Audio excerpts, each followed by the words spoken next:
This is 99% Invisible. I'm Roman Mars.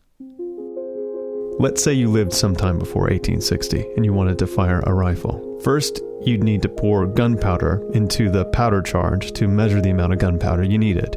And then you'd pack down your gunpowder and then bullet into the rifle with a ramrod. Then you'd pull back the hammer and take something called a percussion cap and you'd fit it on the hollow metal nipple on the back of the barrel. Pull the trigger and that was one shot. Then you had to reload, which meant pouring out new gunpowder, stuffing the gunpowder and the new bullet down with a ramrod, pulling back the hammer, putting a new percussion cap on the nipple, and then you could shoot again.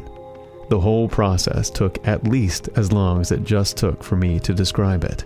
And as you can imagine, this was all really inconvenient if someone was shooting at you. But then came the Winchester repeater rifle. That's reporter Nina Gensler-Debs. The Winchester 1866 repeater rifle was a thing of beauty.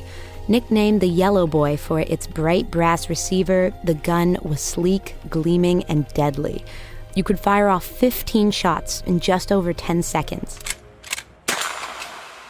And the Winchester repeater arrived on the market just in time for the rise of Western expansion. The huge sweep of manifest destiny and people migrating to the western part of North America. That's Mary Jo Ignafo, a California historian at De Anza College in Cupertino. That weapon became a source of survival and protection for people.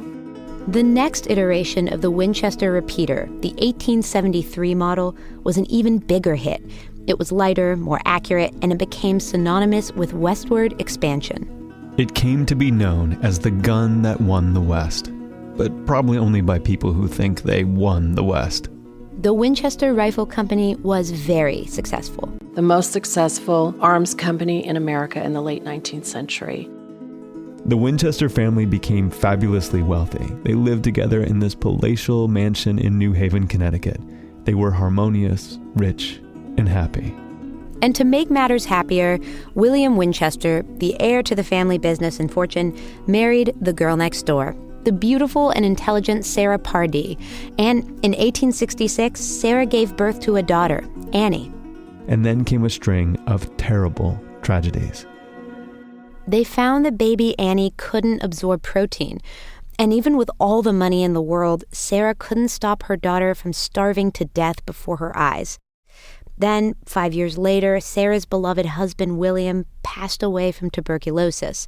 He was only 43 years old. After losing her husband, Sarah Winchester then lost her father-in-law and her eldest sister.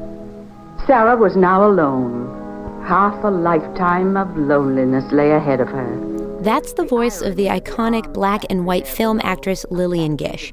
She's narrating an old documentary about Sarah Winchester, with plenty of dramatic flair. And it was in that same year, 1881, that friends trying to console Sarah advised her to seek the services of a well-known Boston medium, Mr. Adam Coombs. And, as the legend goes, through this medium, Sarah was able to contact her deceased husband, William. But William had some bad news.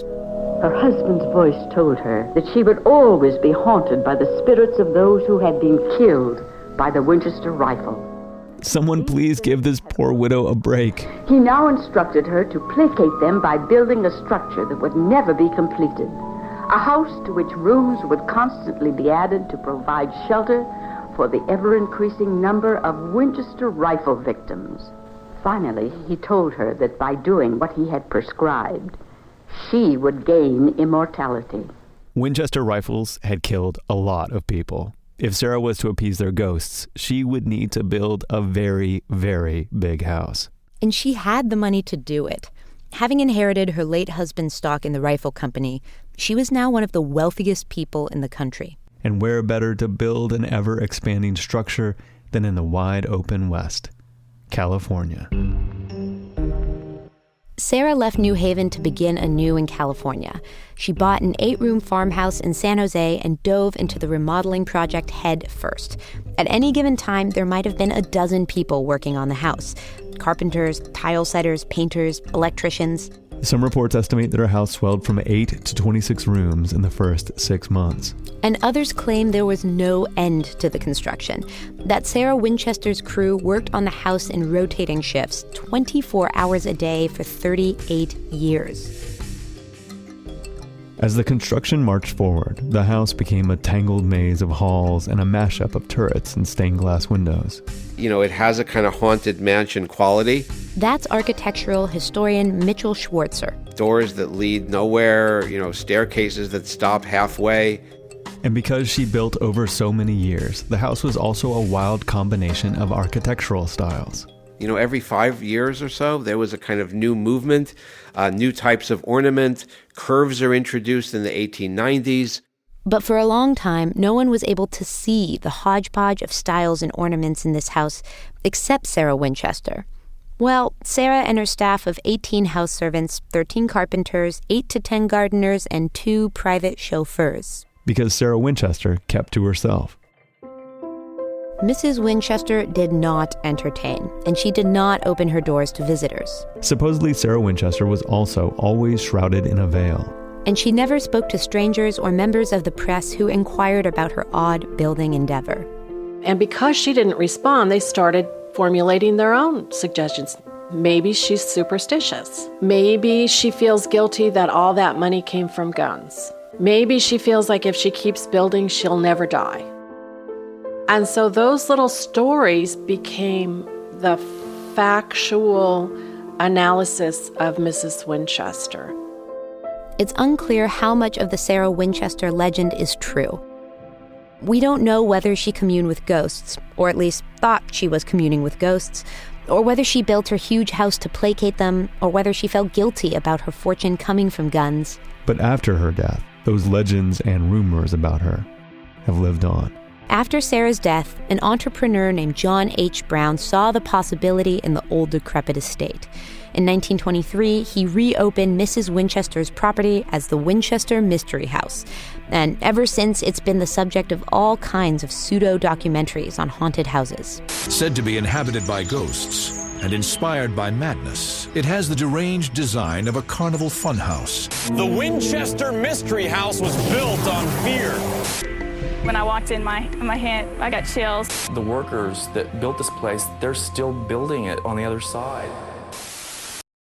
For $33, you can buy a ticket and tour Sarah Winchester's house. My name is Maggie, and I will be your guide today on this 65-minute tour of Mrs. Winchester's beautiful 160-room Victorian mansion. I brought my family there. We drove an hour, we waited in line, we shelled out a whole lot of money for tickets because we'd never been there, and it's a Bay Area landmark. And it's California Historical Landmark number 868. If you have a look at that black and white photo right there... The tour points out all the bizarre things about the house, like the staircases that lead to nowhere. We have our door to a wall, a window to a wall, a staircase to nowhere, and even a door to nowhere. And they like to point out that Ms. Winchester hid the number 13 all around the house. If you count the blue and amber stones, you will count 13 stones. You are going to see a lot of 13s on your tour here today. But the highlight of the tour is definitely the seance room. This is the seance room, which sits in the middle of the house. This is where Sarah supposedly received directions from the spirits. Legend has it Mrs. Winchester would come up here every night to speak to the spirits of those killed by the Winchester rifle.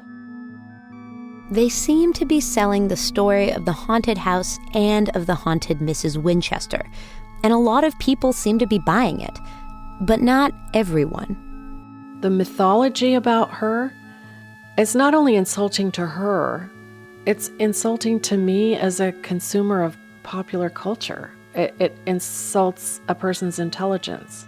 That's Mary Jo Ignafo again, and she doesn't believe the haunted Mrs. Winchester legends. She wrote a book about Sarah Winchester that challenges some of the myths about her. Sarah herself didn't write a memoir or speak to the press, but Mary Jo did find documents that helped her understand who the real Sarah Winchester may have been. There were incredible original sources that hadn't been used by anybody else before. Letters that she wrote, correspondence with her attorney, property records. After poring through documents, Mary Jo has come to believe that, A lot of the really strange things that we see today and that are emphasized in the mythology about Sarah Winchester are completely explainable. The stairs to nowhere, for example, they probably did lead somewhere once. Rooms were constantly being tweaked and remodeled. Plus, the 1906 earthquake had a major effect. There are no original blueprints for the house, but we do know that the earthquake destroyed the front of the mansion and the third and fourth stories. She felt like the defects of the house really came to the fore in the 1906 earthquake. And so she kind of was chagrined at her own workmanship that this would happen. Instead of rebuilding, Sarah had workers clear away the rubble and make the place safe, and then just boarded up the front of the house. So it's very possible that the stairs led to a room that got destroyed in the quake. As for all those 13s, Mary Jo doesn't put a lot of stock in them, and she believes that some of them might not be from Sarah Winchester. A couple of the men who worked on the house, they stated in the 1920s that those references to the number 13 were added after her death. As to whether Sarah Winchester conducted seances in her supposed seance room, it's possible. Spiritualism and seances were actually fairly common practice in Sarah Winchester's time, but still Mary Jo finds it unlikely, partly because of the location of the room in the middle of the house. Anybody who knows about spiritualism or seances know that those are really public affairs, social affairs at the very least, if not public, and you would have that in your front parlor. Then again, Sarah was a very private person, so maybe she did her seances alone. The ranch foreman also stated that he had actually stayed in that room and it was not related to any kind of spiritual or superstitious events at all. And lastly, in the popular legend about Sarah Winchester, her whole building endeavor was set in motion after seeing a medium by the name of Adam Coombs, who had supposedly put her in touch with her dead husband. But Mary Jo gained access to a list of mediums and spiritualists that would have been practicing in New England during Sarah Winchester's lifetime. The name that's usually associated with having seen Winchester is not there. Adam Coombs may never have existed at all. There are some things we'll never know about Sarah Winchester, but what Mary Jo does feel like we can know for sure is that Sarah wasn't out of touch with reality. On the contrary, she was rational and savvy. This is a woman so far ahead of her time in financial matters, in her real estate investment, in her bond portfolio. It's remarkable. It's really remarkable. So why does a financially savvy, forward-thinking woman build such a crazy, never-ending house? Mary Jo has a different theory. No ghosts involved. She was an architect wannabe. Sarah Winchester wanted to be an architect. She loved doing, building, experimenting. And I love that theory. Sarah Winchester lived at a time when it was highly unusual to have women architects. And she wasn't licensed. So her own house was the perfect place, the only place really, for her to practice architecture. And it became her playground. Sometimes in the middle of a project, she'd lose interest and move on to something else. From all this emerged an odd and frenetic confluence of architecture. But her house isn't only a collection of oddities. There are some legitimately innovative elements, too. There's a solarium with a zinc floor. It doesn't rust, and it's tilted for the water to run off and be used in the garden. There are also these amazing zigzagging stairs that, instead of going up at a steep pitch, rise in shallower increments. Sarah Winchester had debilitating arthritis, and these stairs made it possible for her to move about her house. The legend says that Sarah and her crew worked on her house 24 hours a day for 38 years, and that upon hearing of her death, her work crew finally set down their hammers and walked off the job. This is most likely an exaggeration, but the house was certainly a project that consumed Mrs. Winchester's attention for decades. Finally, he told her that by doing what he had prescribed, she would gain immortality. And of course, she didn't gain immortality from all of her building, as the spirits had supposedly promised, but she did live into her 80s. In the end, whatever her motivations were, Sarah Winchester built a house with over 150 rooms, 2,000 doors, 47 fireplaces, 40 bedrooms, 40 staircases, 17 chimneys, 13 bathrooms, 6 kitchens, 3 elevators, 2 basements, and 1 shower. And spent nearly all of her life being an architect.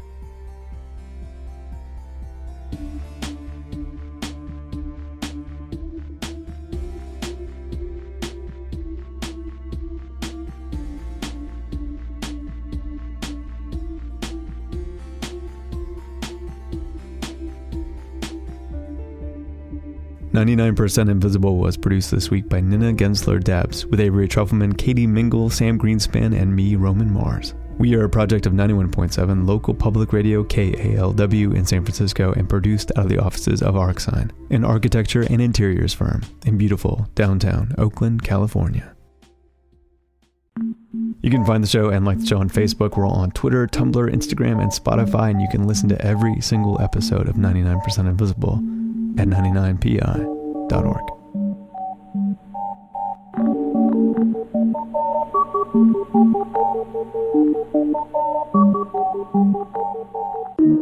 Radiotopia from